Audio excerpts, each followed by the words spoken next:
Hey everybody, Norm from Tested here at San Diego Comic-Con 2022. Now I got PJ here from Queen Studio.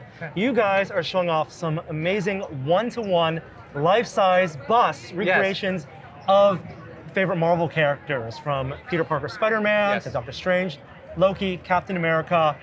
These are the things that go viral on social media, these silicone one-to-one recreations. Tell me the process of creating a Tom Holland that looks like he's right in front of us. Yeah, so the team back in in Queen Studios, they do amazing work with the ZBrush sculpting. They start off with that.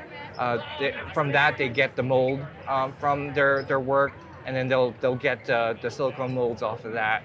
So and then with this, it's medical grade silicone, so it should last for more than 35 years.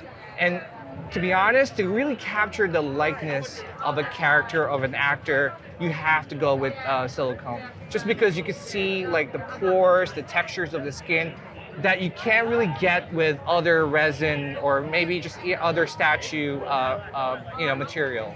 So that's why Queen's doing amazing work. They're innovating. They're really elevating like the next level of collecting. I mean, what's interesting is where it all begins, because we've seen character likenesses done with clay sculpture. We've seen photogrammetry, for example, capturing with an actual actor standing there. But this is a digital sculpt, but you still have all the benefits of the handcrafted aspects of the hand painting, hair punched work, eyebrow work, and the paint, and everything here. It's kind of freaky almost. Yeah, and you know what? When I was setting up the booth, I just had to take a step back, because I was styling his hair, putting everything together, and I was just like, this feels like I'm right in front of Tom Holland. It does. But I think the Queen Studios team did amazing work with the punched, rooted hair, the punched like eyebrows, the textures on the skin, the paint work. It's just phenomenal. It's, like I said, they're innovating, and they're just taking it to the next level of collecting, which is great for us collectors to be able to get something this real in your home. And it's not just the portrait, there's also the armor for the bust here. So costuming, and very different costuming for something like this, which in the movie, a lot of it was CG, for example, in the costumes, whereas like a Doctor Strange, a practical cut and sewn costume. Can you talk about how Queen Studio approaches making those costume pieces? Yeah, so they do get a lot of reference material, and like absolutely they do their best to really capture the exact same look that you see from the movie. They do have like reference material in terms of like the cloth that they use, the and the tailoring and everything. So they really capture that with the Doctor Strange bust, which is limited to 30 just because of all the work that goes into each bust. Right. So, which is great, because you really, when it comes to collecting, especially when you start collecting actors and characters, you kind of want to have it look exactly like the person. And I think Queen has done a great job by doing it. The likenesses, I would say, is like more than 100%. I don't know, there's any better Tom Holland, collectible out there. I almost want to believe he's gonna come alive and start talking, right? Yes. In addition to one-to-one, you also have like half-scale statues of a Captain America. Can you talk about the breadth of Queen Studios lineup? Yeah, so right now we just announced the newly released half-scale Iron Spider from the Infinity War movie, the half-scale statue, to pair up with a half-scale Captain America.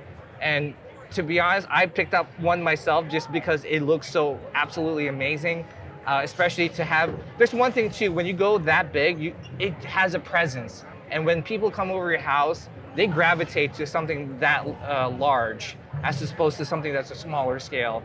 And with the half scale Captain America, they have a silicone face portrait.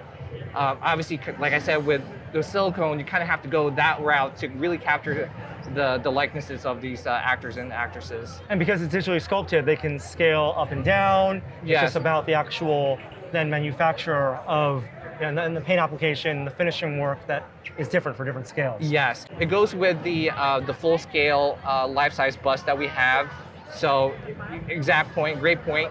So, and then with the life size Captain America bust, the eyes are glass eyes, artificial hair, with all these busts.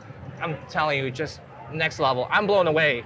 Just by, with just not only the feedback from everyone that's walking by our booth, but myself, because I'm like here all day looking at these. I'm like, are they going to come up, come alive? Right. Really cool. If I check out Queen Studios online, whether it's on social media, tags, or the website, you guys do a lot more than just Marvel characters. Artists have done DC characters. Can you talk about how that works and what becomes available in different markets? Yeah, so it depends on the licensing. I think Queen right now, they're really tackling all walks of life in terms of collecting. They have some comic book line that they came up with. They're also going a smaller scale because a lot of collectors have been asking for a smaller scale version of these like amazing collectibles. Because to be honest, one thing with collecting is that space. Yeah. So the team, Queen Studios created more like a subdivision of the company that focuses on the 1/6 scale called InArt. So they're doing that. And just different types of IPs, whatever they feel that the collectors want, they'll make. And the one thing with Queen is that the feedback that they get from the collectors, not only the things that needs to be improved or the things that they want, they go back, they take that feedback and go back to the team and just make sure that they deliver on all the needs and wants from the collectors. The InArt series of 1/6 scale figures, I think, really is elevating the level of detail, and it takes the same kind of approach and the same skill and technique and putting it into the punch hair of the Joker, Pennywise, and it's just incredible detail. And the textures on the skin is just, like I said, the next level of collecting, which we want as collectors. Please relate to the team that we're big fans of those in the States, and we'd love to see those in the States as well. Yes, they are.